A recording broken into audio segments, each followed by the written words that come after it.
अस्सलाम वालेकुम, good evening, सत श्री अकाल, नमस्ते। आप सबका तहे दिल से हम लखनऊ सनत कदा बैतबाजी सेशन में इस्तकबाल करते हैं। मैं अर्शी अलवी आज इस सेशन में छोटा सा हिस्सा बनी हूँ।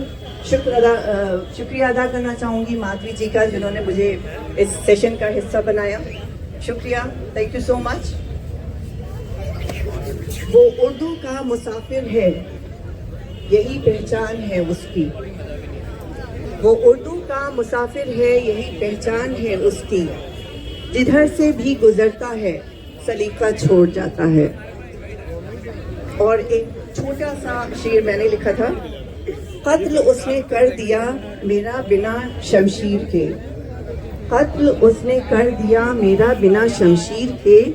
यूं बोलकर उर्दू ज़बां घोला शहद को रूह में। दोस्तों, उनको मैं बताना चाहूँगी कि बैतबाजी उर्दू ज़बान की एक जीनत है। ये वो हुनर है जो अल्फाज को जान देता है और उन्हें ऐसे मुस्तफ़िर करता है जैसे वो दिल को छू लेते हैं।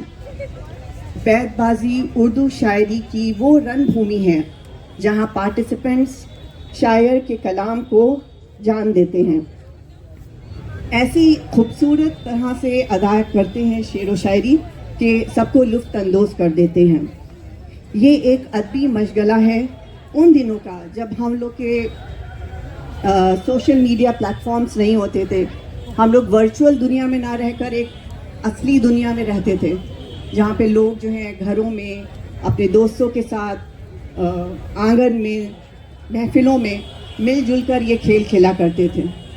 ये खेल ना सिर्फ जो है हम लोग को सब लोग खेल करके इसे एंजॉय करते थे, बल्कि उनकी मेंटल कहते हैं ना उसे जहन नशीन कर लेते थे शेरों को, और बहुत अच्छे से उनको याद करके सुनाते थे।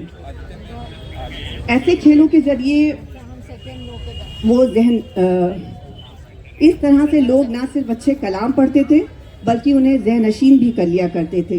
इसकी वजह से शायर का कलाम हमेशा ज़िंदा रहता था। वैसे तो सबको पता ही होगा रूल्स रेगुलेशंस क्या हैं, पर फिर भी एक बार मैं फिर बताना चाहूँगी। इस खेल की बहुत कुछ शर्तें भी होती हैं, जैसे हमारे जजेस और पार्टिसिपेंट्स सब एक मतलब अदबी दुनिया के, उर्दू दुनिया के बहुत ही जाने माने लोग हैं। इनको सब बखूबी पता है, बट एक सरसरी तौर पे हम आपको इंट्रोड्यूस कराना चाहेंगे रूल्स से। पहला है कि जजेस जो हैं हमारी जो हैं उनको एक शेर वो पढ़ेंगी, और जिस शेर पे वो जिस हर्फ पे वो ख़त्म होगा, टीम ए उससे एक नया शेर पढ़ेगी। इसी तरीके से जहाँ पे उनका ख़त्म होगा फिर टीम बी वहाँ से अपना शेर पढ़ेगी। तो इस तरीके से ये सिलसिला चलता है। एक अच्छे बैतबाजी शायर को हर बार नई बात कहनी होती है। वो काफियों की बंदिशों में भी अपने आप को आज़ाद महसूस करता है, और मार्किंग भी कुछ चीज़ों को मद्देनज़र रख के की जाती है, जैसे शायर ने शेर जो है किस खूबी से पढ़ा है, और रवानी उसमें है, तलफ़ुज़ है। तो ये सब चीज़ों को मद्देनज़र रख कर उसकी मार्किंग भी होती है। मेयारी शेर व शायरी का मुज़ाहिरा करना पड़ता है। हर टीम को 10 सेकंड दिए जाएंगे और उसमें वो उस शेर पढ़ेंगे।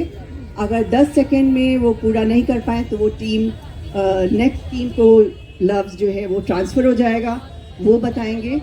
और एक रूल और होता है, अगर कोई टीम गलत शेर पढ़ देती है तो उस टाइम वो दूसरी टीम को मौका मिलता है अलकता बोलकर फ़ौरन वो जो है उसे सही करने के लिए बोल सकती है। तो उसकी फिर मार्क, जाहिर सी बात है, उसकी मार्किंग फिर नेक्स्ट टीम को मिलेगी। अगर कोई शेर जो है वो रिपीट नहीं होना चाहिए, ये भी एक शर्त होती है। फिर हमारे जो जजेस हैं उनका फ़ैसला आखिरी माना जाएगा, कोई उसको चैलेंज नहीं कर सकता है। जजेस का तारुफ करवाना चाहेंगे। देखा जाए तो वो किसी तारुफ के मोहताज नहीं है। हमारे बीच दो ख़ास मशहूर अदबी दुनिया से ताल्लुक़ रखने वाली हस्तियाँ मौजूद हैं जिनको लखनऊ में सभी लोग बखूबी जानते हैं, और वो दोनों ही हमारी इस बैतबादी सेशन की जजेस हैं। आप सबसे दरख्वास्त है फातिमा रिजवी साहिबा और कमर जहां साहिबा को तालियों से उनका इस्तकबाल करें। फातिमा रिजवी साहिबा प्रोफेसर हैं department of English and modern European languages में यूनिवर्सिटी ऑफ लखनऊ में, और कमर जहां साहिबा she is a retired professor and HOD, she's been HOD in Urdu department Banaras Hindu university में।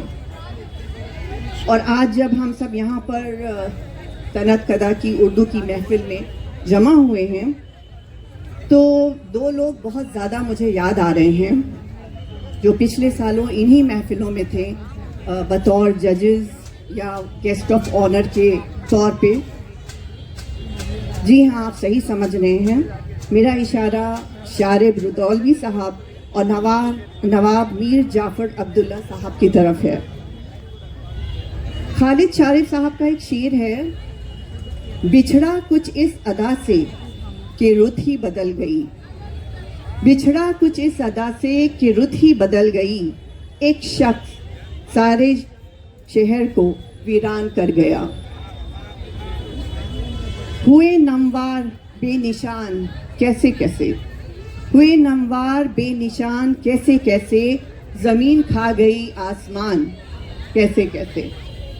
जी हाँ, उनकी कमी हम लोगों को बेहद इस टाइम खल रही है।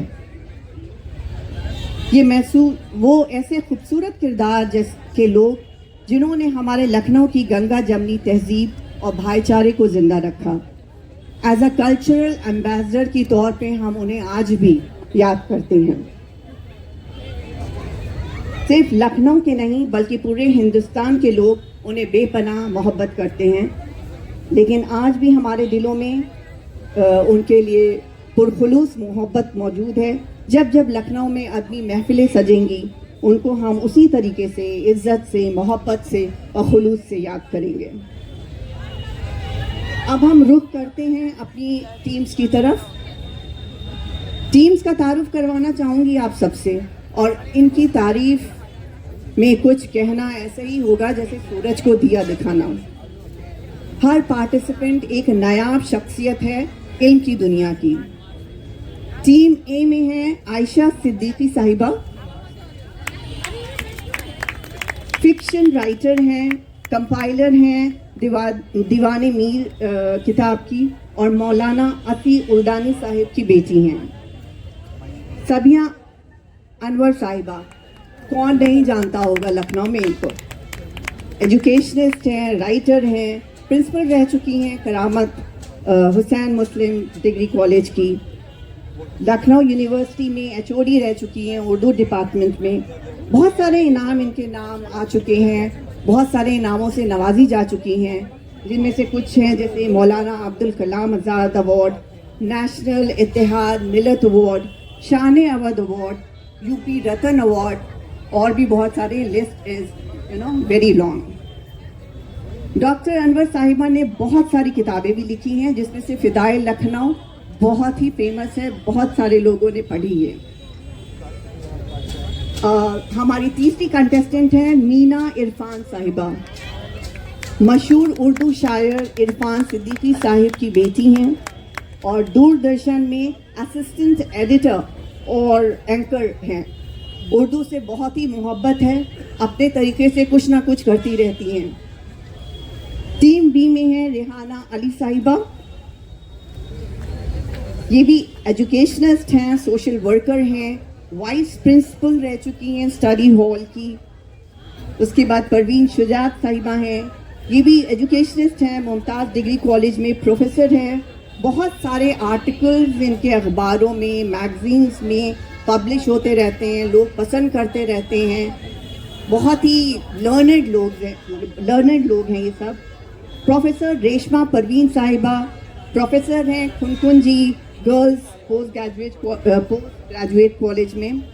रेडियो टेलीविज़न से अपना शो ब्रॉडकास्ट करती रहती हैं, उर्दू सिखाती रहती हैं बहुत ही खूबसूरत तरीके से, बहुत ही अच्छे अंदाज से। AMU से इन्होंने PhD की है और 5 बुक्स इनकी भी पब्लिश हो चुकी हैं। हम चाहेंगे एक ज़ोरदार तालियों के साथ इन सब की हौसला अफजाई की जाए। अब हम अपनी जजेस साहिबा से दरख्वास्त करेंगे कि वो एक शेर पढ़कर बैतबाजी के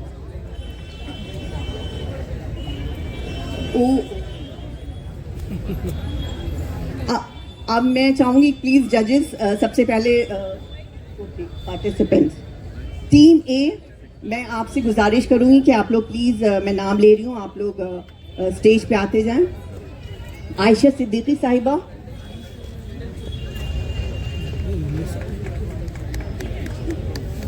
सबिया अनवर साहिबा,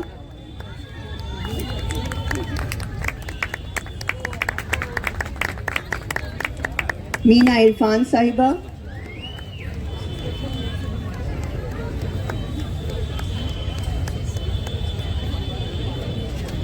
ये हमारी टीम A के पार्टिसिपेंट्स हैं तीनों। टीम B, रेहाना अली साहिबा, परवीन शुजात साहिबा और रेशमा परवीन साहिबा।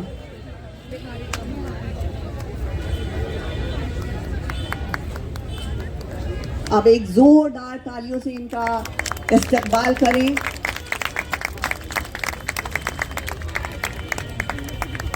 मैं रिक्वेस्ट करना चाहूँगी जज साहिबा से कि वो कोई एक शेर पढ़कर एक हर टीम A को दें ताकि हम लोग की बैतबाजी सेशन का आगाज़ हो। शुक्रिया, थैंक यू सो मच।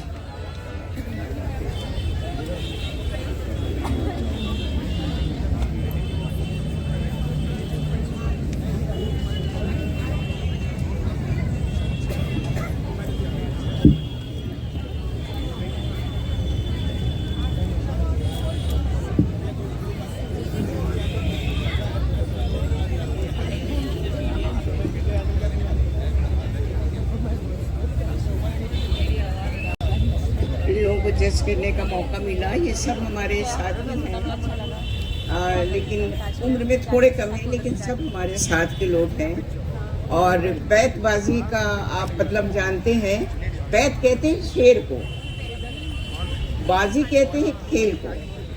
बाजी कहीं भी लग सकता है, तलवारबाजी, घोड़बाजी, इसमें बाजी लगा दीजिए, वो खेल बन जाएगा। और बैत कहते हैं शेर को, लेकिन शेर सिर्फ 2 लाइनों का। शेर की बहुत सी किस्में होती हैं, 2 भी होते हैं, 3 भी होते हैं, मुरब्बा भी होता है यानी 4 का, मुहम्मस भी होता है यानी 5 लाइनों का, मुसद्दस 6 लाइनों का। लेकिन उसमें फिर बहुत देर लगती है और वो अशार मिल नहीं पाते और न याद होते हैं सबको। तो शेरों में ये होता है कि वो सिर्फ शेर नहीं होते हैं, बल्कि वो एक फ़िक्र होते हैं, शायर के ज़हन की एक फ़िक्र होते हैं, या उसकी ज़िंदगी का कोई तजुर्बा होते हैं, या उसमें कोई तरह की तालीम होती है। तो उसको सिर्फ तफरी की नियत से न पढ़िए, उससे कुछ हासिल कीजिए। उसने क्या पाया था जो वो हमको दे रहा है। अब कहे हम लखनऊ हम पर फिदाए, हम फिदाए लखनऊ। तो सवाल ये है कि सिर्फ उसने ऐसे ही नहीं कह दिया लखनऊ हम पर फिदाए, हम फिदाए लखनऊ, इसमें क्या बात हुई। लेकिन वो दौर कि जिसमें उर्दू शायरी की तरक्की हुई, वो दौर कि जिसमें सियासत बहुत ज़्यादा थी, वो दौर कि जो हमने अंग्रेज़ों की सफ़ाकी और जुल्म से झेला हुआ है। शायरी सिर्फ इश्क मोहब्बत नहीं होती है, शायरी पूरी एक तारीख़ होती है, पूरी एक हिस्ट्री होती है, पूरा एक तजुर्बा होता है, और शायर चाहता है कि उस तजुर्बे में हमको भी शरीक करे। तो हम यहाँ पर हमारी जो साथी यहाँ सब बैठी हैं, वो सब लोग आपको आज सिर्फ बैतबाजी करेंगे। बैत मीन्स 2, बैतबाजी 2 लाइनों का एक शेर, और उसमें भी बड़ा ख्याल रखना पड़ता है कि बहुत सी चीज़ें जो हम नहीं कह सकते, बहुत सी चीज़ें जो हम नहीं पढ़ सकते, तो उनको भी इनका ख्याल रखना होगा। और पहले शायरी पढ़ी, ये बैतबाजी सिर्फ शेर याद करने से नहीं होती है। आप पूरे पूरे दीवान याद कर लीजिए, कुछ नहीं होगा, लेकिन वहाँ पर जब एक वो तोड़ देता है जहाँ पर, वहाँ से आपको दूसरा मिसरा जोड़ना पड़ता है, तब बड़ी मुश्किल पेश आती है। और बैतबाजी भी एक फन है जहाँ आप शेर को टा टा और आ पर ख़त्म कर दें। अब ये बताइए आप, और तो सब चीज़ें मिल जाएंगी, और तमाम जितने अक्षर हैं, जितने हर्फ हैं, वो सब आपको मिल जाएंगे अगले शेर के लिए। लेकिन ये शेर अगर टा टा और आ पर छोड़ दिया जाएगा, आप कहाँ से शुरू करेंगे? कौन सा शेर है जो टा डाड़ा से शुरू होगा? तो ये न सोचिएगा कि सिर्फ अशार को याद कर लेना और अपने अंदर जज्ब कर लेना, और जितना ज़्यादा याद करेंगे उतनी अच्छी बैतबाजी होगी। नहीं, इसमें उनको सिलेक्शन भी करना पड़ता है, मेयार से गिरे हुए ना हों, बेहुदा अशार ना हों, और एक दूसरे को पछाड़ने के चक्कर में ये बहुत अच्छे अशार तैयार करके आपको लेकर आई हैं। और अब मैं